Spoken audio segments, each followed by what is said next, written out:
اعوذ باللہ من الشیطان الرجیم، بسم اللہ الرحمن الرحیم۔ السلام علیکم ورحمۃ اللہ وبرکاتہ۔ تاریخ 8ویں جماعت کے لیے اس میں ہم آج دیکھیں گے سبق نمبر 3، برطانوی حکومت کے اثرات۔ تو آئیے سب سے پہلے ہم دیکھتے ہیں برطانوی حکومت، ایسٹ انڈیا کمپنی کا قیام۔ تو ہم نے دیکھا کہ جغرافیائی دریافتوں کی وجہ سے یورپی حکومت بھارت کے ساحل تک کس طرح پہنچی۔ پرتگالی، ڈچ، فرانسیسی اور انگریز بھارت کے بازار پر قبضہ کرنے کے لیے مقابلہ آرا ہو گئے تھے۔ انگریز جب بھارت میں تجارت کے غرض سے آئے تو ان سے پہلے آنے والے پرتگالیوں نے ان کی سخت مخالفت کی۔ بعد میں ان کے تعلقات دوستانہ ہو گئے اور مخالفت میں کمی آ گئی، لیکن بھارت پر اپنا تسلط قائم کرنے کے لیے انگریزوں کو فرانسیسیوں، ڈچ اور مقامی حکمرانوں کی مخالفت کا سامنا کرنا پڑا۔ پھر ہم دیکھیں گے کہ انگریز اور مراٹھے۔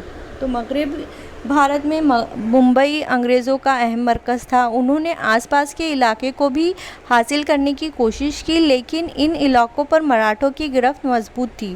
مادھو راؤ پیشوا کی موت کے بعد ان کے چچا رگھوناتھ راؤ نے پیشوا کے عہد کی لالچ میں انگریزوں کی مدد مانگی۔ اس طرح انگریزوں کو مراٹھوں کی سیاست میں مداخلت کا موقع ہاتھ آیا۔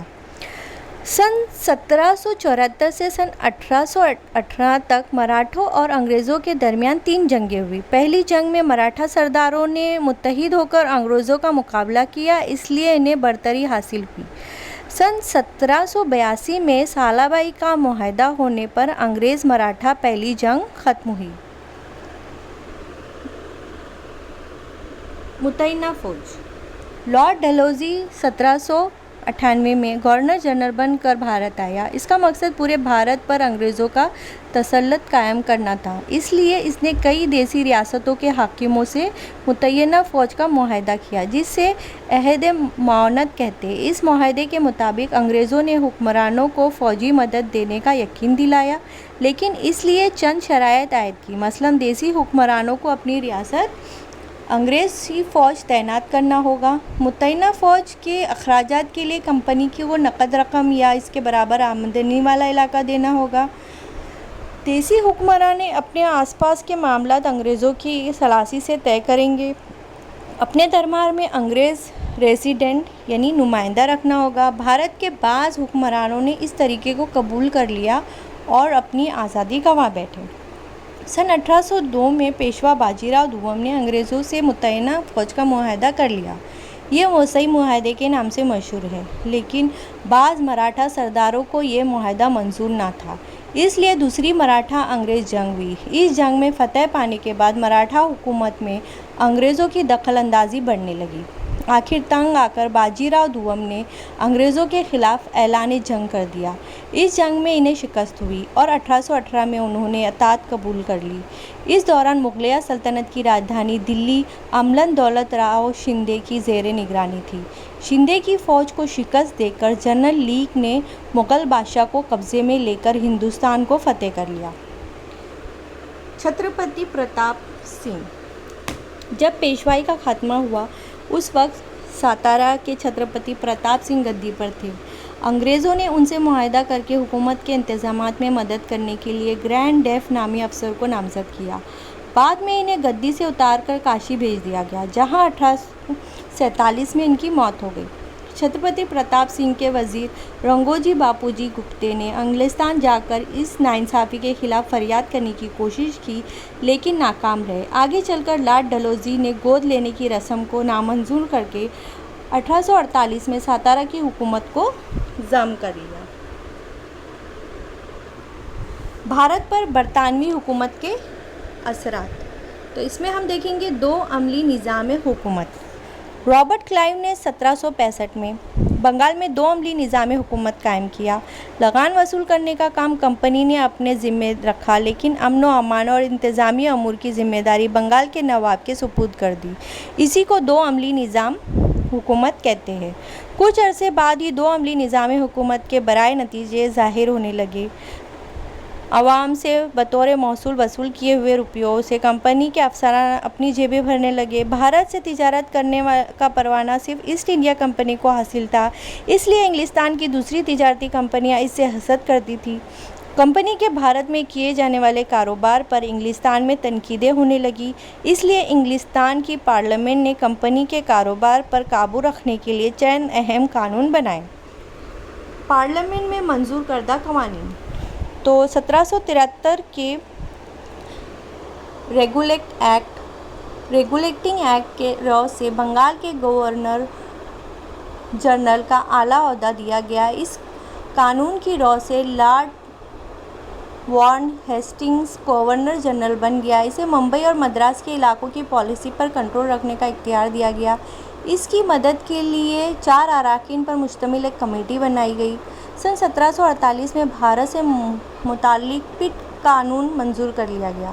بھارت میں کمپنیوں کے کاروبار پر پارلیمنٹ کی بالادستی قائم رکھنے کے لیے ایک مستقل نگراں بورڈ بنایا گیا۔ بھارت کے سیاسی معاملات میں کمپنی کو احکامات نافذ کرنے کا اختیار اس بورڈ کو دیا گیا۔ بعد ازیں 1813، 1833 اور 1853 میں بھارت کمپنی کے کاروبار میں رد و بدل کرنے کے لیے پارلیمنٹ نے قوانین بنائے۔ اس طرح بھارت میں کمپنی کی انتظامیہ پر انگلستان کی حکومت کا بالواسطہ قبضہ ہو گیا۔ برطانوی حکومت کی آمد کے ساتھ ہی بھارت میں نیا انتظام حکومت رائج ہوا۔ ملکی نوکرشاہی، فوجی محکمہ پالیسی اور عدلیہ بھارت میں انگریزوں کی حکومت کے اہم ستون تھے۔ ملکی نوکرشاہی بھارت میں انگریزوں کی حکومت کو مستحکم بنانے کے لیے انہیں نوکرشاہی کی ضرورت تھی۔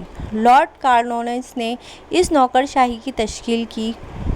یہ ملکی نوکرشاہی انگریزوں کی انتظامیہ کا اہم جز بن گئی۔ لارڈ کارنوالیس نے کمپنی کے افسران پر پابندی عائد کر دی کہ وہ اپنی ذاتی تجارت نہ کریں، اس لیے اس نے افسران کی تنخواہ میں اضافہ کر دیا۔ اس نے انگریزوں کے زیر اقتدار علاقوں کو انتظامی سہولت کی غرض سے ضلعوں میں تقسیم کر دیا۔ کلکٹر ضلع حاکم اعلیٰ ہوتا تھا۔ محصول جمع کرنا، انصاف کرنا، امن و امان اور نظم و نسق قائم کرنا اس کی ذمہ داری تھی۔ افسران کا تقرر مقابلہ جاتی امتحان انڈین سول سروس ICS کے ذریعے کیا جانے لگا۔ فوج اور پولیس دستہ بھارت میں انگریزوں کے زیر اقتدار علاقوں کی حفاظت کرنا، نئے علاقوں پر قبضہ کرنا، بھارت میں انگریزوں کے خلاف بغاوت کو فروغ کرنا فوج کی ذمہ داری تھی۔ ملک میں قانون اور نظم و نسق قائم رکھنا محکمہ پولیس کے ذمہ تھا۔ عدالتی نظام انگریزوں نے انگلستان کے عدالتی نظام کی طرز پر بھارت میں نیا عدالتی نظام قائم کیا۔ ہر ضلع میں دیوانی معاملات سے متعلق مقدمات کا فیصلہ کرنے کے لیے دیوانی عدالتیں اور جرائم سے متعلق مقدمات کے لیے فوجداری عدالتیں قائم کیں۔ ان کے فیصلوں پر نظر ثانی کرنے کے لیے عدالت عالیہ ہائی کورٹ قائم کی۔ قانونی مساوات بھارت میں پہلے مختلف مقامات پر مختلف قوانین رائج تھے۔ انصاف کے معاملے میں ذات پات کی تفریق کی جاتی تھی۔ لارڈ میکالے کی سربراہی میں قائم کردہ قانونی کمیٹی نے قانون ضوابط طے کیے اور پورے ملک میں یکساں قانون نافذ کیا۔ انگریزوں نے یہ اصول رائج کیا کہ قانون کی نظر میں تمام افراد مساوی ہیں۔ اس نظام میں بعض خرابیاں تھیں۔ یورپ کے لوگوں پر مقدمات دائر کرنے کے لیے علیحدہ عدالتیں اور قوانین تھے۔ نئے قوانین عام لوگوں کی مہم سے بالاتر تھے۔ عام لوگوں کے لیے انصاف حاصل کرنا بہت مہنگا ثابت ہوتا تھا اور برسہ برس مقدمات جاری رہتے تھے۔ انگریزوں کی معاشی پالیسی قدیم زمانے سے بھارت پر حملے ہوتے رہے۔ بہت سے حملہ آوروں نے اسی ملک میں بدوباش اختیار کر لی۔ وہ بھارتی تہذیب میں گھل مل گئے۔ انہوں نے اگرچہ یہاں حکومت بھی کی لیکن بھارت کے معاشی نظام میں کوئی بنیادی تبدیلی نہیں کی۔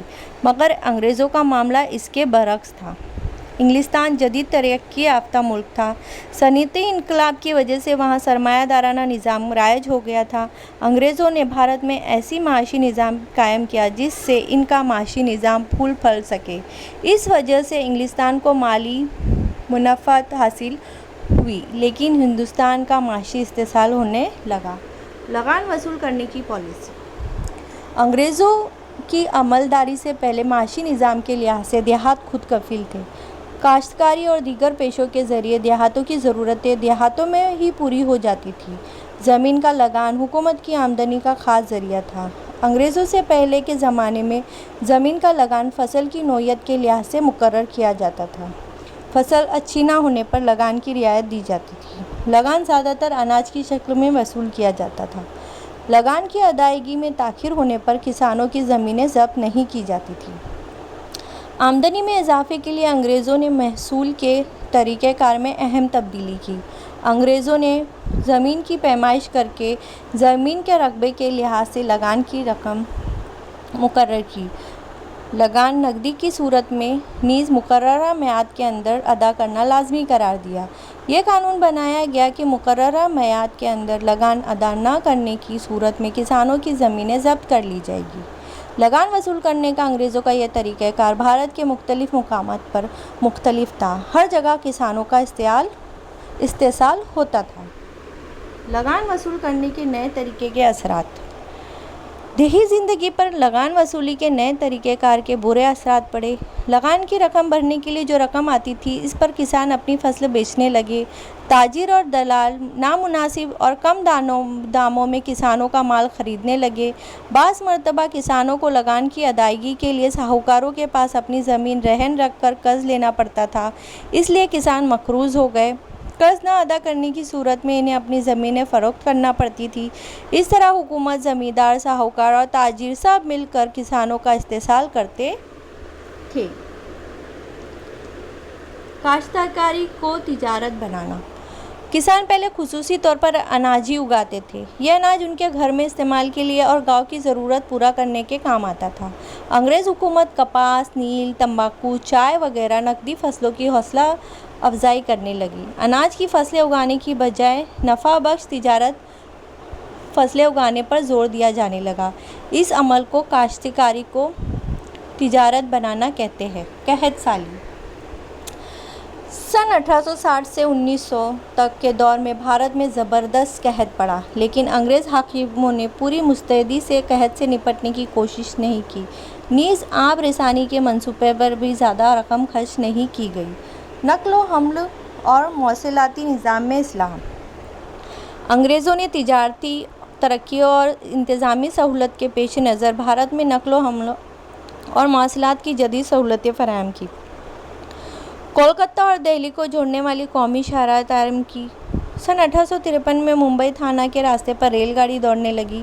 اسی سال انگریزوں نے بھارت میں لاسلکی کے ذریعے پیغام رسانی کا سلسلہ شروع کیا۔ اس کے ذریعے بھارت میں بڑے شہروں اور فوجی چھاؤنیوں کو جوڑ دیا گیا۔ علاوہ ازیں انگریزوں نے ڈاک خانے کا نظام بھی شروع کیا۔ ان اصلاحات کی وجہ سے بھارت کی سماجی زندگی پر دور رس کے اثرات مرتب ہوئے۔ ملک کے مختلف حصوں میں لوگوں کے باہمی تعلقات میں اضافہ ہوا۔ اسی وجہ سے ان کے درمیان اتحاد کا جذبہ بیدار ہوا۔ بھارت کی قدیم صنعت و حرفت کا زوال۔ بھارت سے انگلستان جانے والے مال پر انگریزوں نے زبردست ٹیکس لگایا۔ اس کے برعکس انگلستان سے بھارت درآمد کیے جانے والے مال پر ٹیکس کم کر دیا۔ انگلستان سے درآمد شدہ مال مشینوں پر تیار کیا جاتا تھا۔ اس وجہ سے یہ مال بڑے پیمانے پر اور کم لاگت میں تیار ہوتا تھا۔ اسے سستا مال کا مقابلہ کرنا بھارتی کاریگروں کے بس کی بات نہ تھی۔ اس کا نتیجہ یہ نکلا کہ بھارتی روایتی صنعتیں ختم ہو گئیں اور بے شمار کاریگر بیکار ہو گئے۔ بھارت میں نئی صنعت و حرفت کی ترقی۔ انگریز حکومت کا تعاون، انتظامی امور کا تجربہ اور سرمایہ جیسی بنیادی عوامل کے فقدان کی وجہ سے بھارتی صنعت کار بڑی تعداد میں ترقی نہ کر سکے، مگر بعض ہندوستانیوں نے ان دشواریوں پر قابو پا کر صنعتیں قائم کیں۔ سن 1853 میں کاوش جی نانا بھائی داور نے ممبئی میں سوتی کپڑے کی پہلی مل شروع کی۔ 1855 میں بنگال میں ریشرا کے مقام پر پٹسن کا پہلا کارخانہ قائم ہوا۔ سن 1907 میں جمشید جی ٹاٹا نے جمشید پور میں Tata iron and steel company نامی فولاد بنانے کا کارخانہ قائم کیا۔ بھارت میں کوئلہ، دھات، شکر، سیمنٹ اور کیمیائی اشیاء کی صنعتیں بھی شروع ہوئیں۔ سماجی اور تہذیبی اثرات۔ 19ویں صدی میں یورپ میں انسانی دوستی، اقلیت پسندی، جمہوریت، حب الوطنی، وسیع الخیالی کے اقدار پر مبنی ایک نیا عہد وجود میں آ چکا تھا۔ مغربی دنیا میں ہونے والی ان تبدیلیوں سے بھارت کا متاثر ہونا فطری عمل تھا۔ بہتر انتظامی حکومت کی خاطر انگریزوں کے لیے ضروری تھا کہ وہ بھارت کے سماج سے متعارف ہوں، اور اس مقصد کی حصولیابی کے لیے انہوں نے یہاں رسم و رواج، تاریخ، ادب، فنون، نیز یہاں کی موسیقی اور چرند پرند کا مطالعہ کرنا شروع کیا۔ سن 1784 میں انگریزی افسر ولیم جونس نے کولکتہ میں ایشیاٹک سوسائٹی آف بنگال نامی ادارہ قائم کیا۔ جرمن مفکر میکس میولر نے بھارت کے مذہب، زبانوں اور تاریخ کا گہرا مطالعہ کیا۔ ان مثالی واقعات کی وجہ سے بھارت کے نئے تعلیم یافتہ افراد میں اس حقیقت کا شدید احساس ہوا کہ انہیں بھی اپنے مذہب، تاریخ اور رسم و رواج کا گہرا مطالعہ کرنا چاہیے۔ انگریزوں نے بھارت میں کئی قوانین وضع کیے۔ 1829 میں لارڈ بینٹک نے ستیری رسم پر پابندی کا قانون بنایا۔ 1856 میں لارڈ ڈلہوزی نے بیواؤں کی دوسری شادی کی اجازت کا قانون منظور دی، اور یہ قوانین سماجی اصلاح میں ممد و معاون ثابت ہوئے۔ انگریزوں کو نظام حکومت کے لیے انگریزی تعلیم یافتہ ہندوستانیوں کی ضرورت تھی۔ لارڈ میکالے کی تجویز پر 1835 میں بھارت میں انگریزی تعلیم دینے کا آغاز ہوا۔ نئی تعلیم کے ذریعے ہندوستان کو نئے مغربی افکار، جدید اصطلاح، سائنس اور تکنیکی علوم سے روشناس کیا گیا۔ 1857 میں ممبئی، کولکتہ اور مدراس میں یونیورسٹیاں قائم کی گئیں۔ مغربی تعلیم یافتہ متوسط طبقے نے بھارت میں سماجی بیداری کی قیادت کی۔ تو اس طرح سے جو ہے برطانوی حکومت کے اثرات ہمیں دیکھنے ملتے ہیں۔ اس کے بعد والے ہم سبق میں دیکھیں گے کہ 1857 کی جنگ آزادی کا آغاز کس طریقے سے ہوا۔